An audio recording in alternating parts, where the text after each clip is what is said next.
ونستغفره ونعوذ بالله من شرور أنفسنا ومن سيئات أعمالنا من يهدي الله فلا مضل له ومن يضلل فلا هادي له وأشهد أن لا إله إلا الله وأشهد أن محمدا عبده ورسوله أما بعد فقد قال الله تعالى في القرآن الكريم والفرقان المجيد أعوذ بالله من الشيطان الرجيم بسم الله الرحمن الرحيم يا أيها الناس اتقوا ربكم الذي خلقكم من نفس واحدة وخلق منها زوجها وبث منهما رجالا كثيرا ونساء واتقوا الله الذي تساءلون به والأرحام إن الله كان عليكم رقيبا يا أيها الذين آمنوا اتقوا الله قولوا قولا سديدا يصلح لكم أعمالكم ويغفر لكم ذنوبكم ومن يطع الله ورسوله فقد فاز فوزا عظيما إن أصدق الحديث كتاب الله وخير الهدي هدي محمد صلى الله عليه وسلم وشر الأمور محدثاتها وكل محدثة بدعة وكل بدعة ضلالة وكل ضلالة في النار.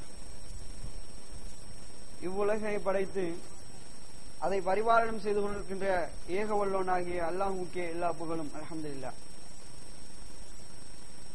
வாரந்தோறும் நடைபெற்று வருகின்ற மார்க்க விளக்க நிகழ்ச்சியில் நாம் எல்லாம் ஒன்று கூடி இருக்கிறோம். அன்பிக்கினிய இஸ்லாமிய சகோதரர்களே, இவ்வுலகில் உயிரினமாக படைக்கப்பட்டு அந்த உயிரினங்களையும் மேன்மையான ஒரு படைப்பாக ஒரு உயிரினமாக மனிதர்களாக நாம் இருக்கின்றோம். இந்த சமயத்தில் மனிதர்களாக படைக்கப்பட்ட நாம் நம்முடைய வாழ்வில் ஏற்படுகின்ற சில நிகழ்வுகளும் அதனால் அந்த சில விஷயங்கள்ல நம்ம கண்கூடாக பார்க்காத ஒரு நிலைமையும் சில விஷயங்கள் உங்கள் முன்னால் சுட்டி காசலாம் நினைக்கிறேன். நான் சொல்ல வருகின்ற தகவல் ஏனைய இடங்களில் பேசப்பட்டிருந்தாலும் இந்த இடத்தில் பேசவில்லை என்ற ஒரு காரணத்தினால் சில பேர் அதை செவிமடுக்காமல் இருந்திருப்பார்கள், கேள்விப்படாமல் கூட இருந்திருப்பார்கள் என்ற ஒரு காரணத்தினால் முக்கியமான சமுதாயத்தில் ஏற்படுகின்ற ஒரு சில விஷயம் உங்கள் முன்னால் சொல்ல வேண்டியிருக்கிறது. கவனிக்க வேண்டிய ஒரு முக்கியமான சில விஷயங்களும் சொல்ல வேண்டியிருக்கிறது. அதற்கு முன்னால் இந்த உலகில் படைக்கப்பட்ட உயிரினமாக படைக்கப்பட்ட நம்முடைய உடம்பு, இறைவன் எல்லா மனிதர்களையும் சுகதேயிகளாக அல்லாஹ் தஆலா படைக்கவில்லை. இந்த உலகத்தில் பிறக்கின்ற எந்த ஒரு மனிதனாக இருந்தாலும் அந்த மனிதனுக்கு ஏதாவது ஒரு விதத்திலே அவனுடைய உடல் குறைபாடுகளை வைத்துதான் அல்லாஹ் தஆலா படைக்கிறான். ஏதாவது ஒரு நோய் மனிதனுக்கு வச்சுதான் அல்லாஹ் தஆலா என்ன செய்யறான், படைக்கிறான். யாருமே எனக்கு நோயே இல்லைன்னு சொல்ல முடியாது. எந்த ஒரு மனிதனுமே நான் பிறந்ததிலிருந்து இன்று வரைக்கும் எந்த ஒரு நோயுமே எனக்கு வந்ததில்லை என்று எந்த ஒரு மனிதராலும் சொல்ல முடியாது என்று சொல்லக்கூடிய அளவுக்கு நம்முடைய மனிதனுடைய நிலைப்பாடு அல்லாஹ் தஆலா அப்படி வச்சிருக்கிறான். அப்ப இப்படி இருக்கக்கூடிய இந்த மனிதனுடைய வாழ்வில் நாம் பார்க்கின்ற பொழுது எந்த ஒரு நபிமார்களையும் கூட இந்த நோய் என்கின்ற விஷயம் விட்டு வைக்கவில்லை. நபி ஸல்லல்லாஹு அலைஹி வஸல்லம் பார்க்கிறோம், 100% சொர்க்கம் என்று டிக்ளேர் பண்ணியவர்கள், அல்லாஹ் தஆலா டிக்ளேர் பண்ணியது. அந்த நபிகள் நாயகம் ஸல்லல்லாஹு அலைஹி வஸல்லம் அவர்கள் கூட நோய்வாய்ப்பட்டிருப்பதை நாம் பார்க்கிறோம். மகான் சொல்லி சில பேர் அடக்கம் செய்யப்பட்டிருக்க போய் பிரார்த்தனை செய்யறாங்க என்று நோயை குணப்படுத்தணும் சொல்லி பிரார்த்தனை செய்யறாங்க. ஆனா அடக்கம் செய்யப்பட்ட அந்த மனிதருக்கு கூட அவர் உயிரோடு வாழ்கின்ற பொழுது அவருக்கும் நோய்வாய்ப்பட்டுதான் இருக்கிறது. அப்போ இந்த உலகத்துல எந்த ஒரு நபி ஆதம் அலைஹிஸ்ஸலாம் காலம் தொட்டு இந்த உலகத்திலே பிறக்கின்ற அத்தனை மனிதருக்கும் ஏதாவது ஒரு ஆக குறைந்த ஒரு தலைவலியா இல்லாமல் அல்லாஹ் தஆலா படைப்பது கிடையாது. இல்லன்னா தானே பெருமடிப்பானே, எனக்கு எந்த ஒரு நோயும் இல்ல பாத்தீங்களா, எனக்கு எந்த ஒரு குறையும் இல்லைன்னு சொல்லி மத்த முன்னாடி பெருமடிப்பானே, நான் அதையும் சாப்பிடுறேன் இதையும் சாப்பிடுறேன், எந்த ஒரு நோயும் கிடையாது.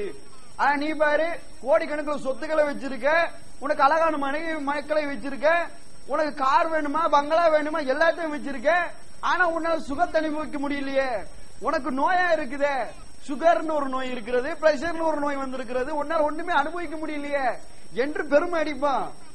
இந்த மாதிரி பெருமை அடிக்க கூடாதுங்கிறதுக்காக தான் அல்லாஹ் தஆலா ஏதாவது ஒரு வகையில அவனுக்கு என்ன செஞ்சிருக்கிறான், உடல் விஷயங்களை குறைபாடு வச்சுதான் அவன் படைக்கிறான். அப்ப இப்படி படைக்கக்கூடிய இந்த நேரத்துல அல்லாஹ் தஆலா இந்த நோயாளியாக மாறிய ஒருத்தனுக்கு செய்ய வேண்டிய முஸ்லிம்களாகிய நமக்கு சில கடமைகள் இருக்கிறது. அதை நபிகள் நாயகம் ஸல்லல்லாஹு அலைஹி வஸல்லம் சொல்லி காட்டுறாங்க. ஹக்குல் முஸ்லிமி அலல் முஸ்லிமி ஹம்சுன். ஒரு முஸ்லிம் இன்னொரு முஸ்லிமுக்கு செய்ய வேண்டிய கடமை 5. என்ன? ஒன்று ரத்து சலாம், சலாத்துக்கு பதில் உரைப்பது. சலாம் சொல்லிட்டாருன்னா அது கண்டிப்பா சலாத்துக்கு பதில் சொல்லி ஆகணும். அதே போல வையாதத்து மறியும், ஒரு ஆள் மரணிச்சிட்டாரு, முஸ்லிமான ஒரு ஆளு மரணிச்சிட்டாரு, அந்த ஜனாசாவுல கலந்து கொள்றது. அடுத்து வைத்திபாயில் ஜனாயிஸ் மறியல், வையாதத்து மறியல் சொன்னால் நோயாளியை நலம் விசாரிக்க சொல்வது. வைத்திபாயில் ஜனாசா என்று சொன்னால் ஜனாசாவுல கலந்து கொள்வது. வைஜாபத்து தாவா, ஹலாலான விருந்துக்கு உங்களை அழைக்கிறாங்களா, அந்த விருந்துக்கு நீங்க பதில் சொல்லணும் அப்படின்னு அர்த்தம். அந்த விருந்தை கலந்து கொள்ள வேண்டும். தஷ்மீதுல் ஆதிஷ், தும்மினால் பதில் அல்ஹம்துலில்லாஹ் என்று சொன்னால் அல்ஹம்துலில்லாஹ் என்று சொன்னதற்காக வேண்டி யர்ஹமுக்கல்லாஹ் என்று சொல்லி நீங்க பதில் சொல்ல வேண்டும். இந்த 5 கடமை ஒரு முஸ்லிம் இன்னொரு முஸ்லிமுக்கு செய்ய வேண்டிய முக்கியமான கடமை. அந்த 5 கடமையில ஒரு கடமை தான் வையாதத்துல் மறியும், நோயாளியை நலம் விசாரிக்க சொல்லுதல். ஏன் எல்லாம் என்ன நினைக்கணும்னு சொன்னா, நான் நோயாளி நலம் விசாரிக்க சொல்றேன், நான் சொல்கின்ற நேரத்துல நான் இப்போ ஆரோக்கியமா தான் இருக்கிறேன், எனக்கு ஒரு நாள் இப்படி வரலாம், நான் எவ்வளவுதான் ஸ்டடியா ஹெல்த்தியா இருந்தாலும் கூட, உடல் ஆரோக்கியமா இருந்தாலும் கூட, ஏதாவது ஒரு பிடர் நரம்பு மாட்டிட்டாலும் போதுமே, எவ்வளவு பெரிய டேப்லெட் நீங்க போட்டாலும் கூட, அதுக்கான விட்டமின்களை நீங்க சாப்பிட்டாலும் கூட, எக்ஸசைஸ் கூட செஞ்சாலும் கூட, ஒரு பிடரை நரம்பை மாட்டிட்டாலே எல்லா ஆட்டம் முடிஞ்சிடுமே, கோமா ஸ்டேஜ்ல எல்லாம் போக வேண்டும்.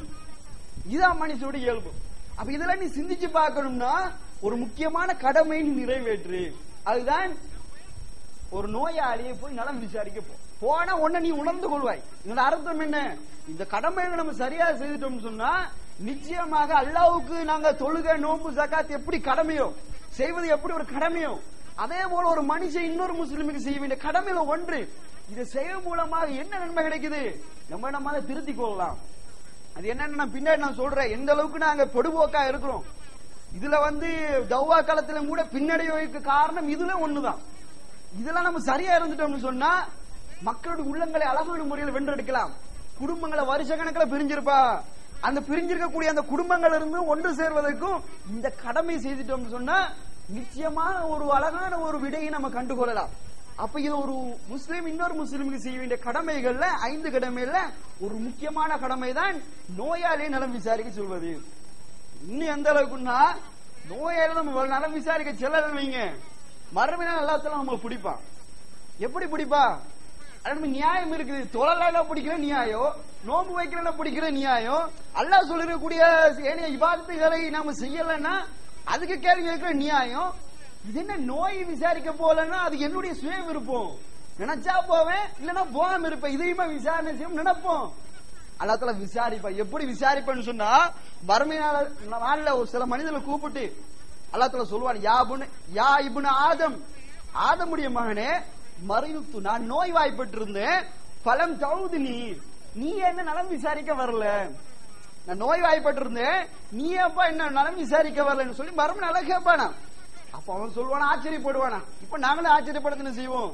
அல்லாஹ்க்கு எப்படி, இப்ப நாங்களும் நம்பி இருக்கிறோம், அக்கீதால ஓட்டை இல்லாம நம்பி இருக்கிறோமே, அல்லாஹ்க்கு நோய் வராது, எந்த ஒன்றுமே கிடையாது, லைஸ கமிஸ்லி ஷைஉன், அவனை போன்ற எதுவுமே கிடையாது, இந்த உலகத்துல மனுஷனுக்கு வர்றது எதுவுமே அவனுக்கு வராது என்றால் நம்ம நம்பி இருக்கிறோம்.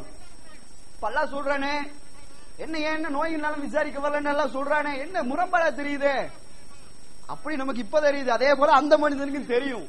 ஆனால் அதுல அவன் கேட்பானாம், எப்படி சொல்லுவானா, யார இறைவா கைஃபா அவுதுக்கு, உனக்கு நோய் வருமா, அது எப்படி, உனக்கு எப்படி நோய் வரும் என்று சொல்லி கேட்கின்ற பொழுது, வாந்த ரப்புதாலமீன், நீதான் அகிலத்தால் இறைச்சனாகியாச்ச, உனக்கு எப்படி நோய் வரும் என்று சொல்லி அவன் கேட்பானா, ஆச்சரியப்பட்டு கேட்பானா. அப்ப அல்லாஹ் தஆலா சொல்லுவானா, இன்னின்னால் உனக்கு தெரிஞ்சாலு நோய்வாய்ப்பட்டு இருந்தாரு, நீ அவனை போய் பாத்தியா, அவனை போய் நலம் விசாரிச்சுன்னு சொன்னா அது அல்லாஹ் தஆலா என்ன அர்த்தத்தை சொல்றான், என்னை நலம் விசாரிச்ச போலதான். அவ்வளவு பெரிய நன்மை அல்லாஹ் தஆலா நமக்கு சொல்லி காட்டுறான்.